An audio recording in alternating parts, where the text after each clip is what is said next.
अस्सलाम वालेकुम रहमतुल्लाहि व बरकातुहू। अल्हम्दुलिल्लाहि कफ़ा व सलामुन अला इबादिहि अल्लज़ीना इस्तफ़ा, अम्मा बाद।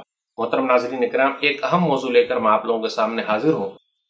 अंगूठी पत्थर का इस्तेमाल करना कैसा है। कुछ लोग ऐसे हैं अंगूठी बेच रहे हैं कि इसका इस्तेमाल कर लीजिए, इसको पहन लीजिए, पूरी तकलीफ दूर हो जाएगी। मेरे भाइयों, उस पत्थर में शिफा नहीं है, इलाज नहीं है। हजर अस्वद हरम में जो लगा हुआ है उसकी अहमियत कितनी है। जन्नत से उतारा गया पत्थर है, लेकिन वो भी फायदा नहीं पहुंचा सकता है। सही मुस्लिम किताबुल हज हदीस नंबर 1270।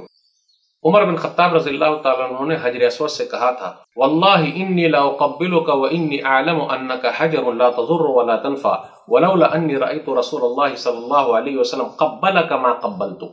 मैं जानता हूं तू पत्थर है, न फायदा पहुंचा सकता है न नुकसान, लेकिन मैंने रसूलुल्लाह सल्लल्लाहु अलैहि वसल्लम को देखा, तुझे चूम रहे थे इसलिए मैं तुझे चूम रहा हूं।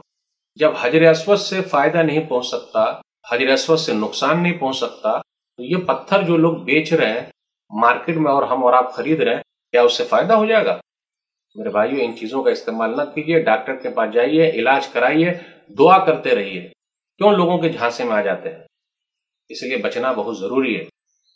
इसलिए छल्ला, मटका, मन का, आप देख लीजिए, हाथ में कड़ा, पैर में कड़ा, गर्दन में कड़ा, हर चीज में कड़ा, धागा।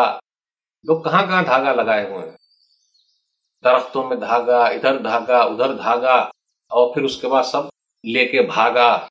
मेरे भाइयों, अल्लाह पर भरोसा कीजिए। बेहतरीन कारसाज है, वही सब कुछ करने वाला है। दुनिया की कोई ताकत कुछ नहीं कर सकती है। तौहीद हमारा कमजोर हो गया। अल्लाह हम सबको सही समझ अता फरमाए, आमीन। वस्सलामु अलैकुम व रहमतुल्लाहि व बरकातुहू।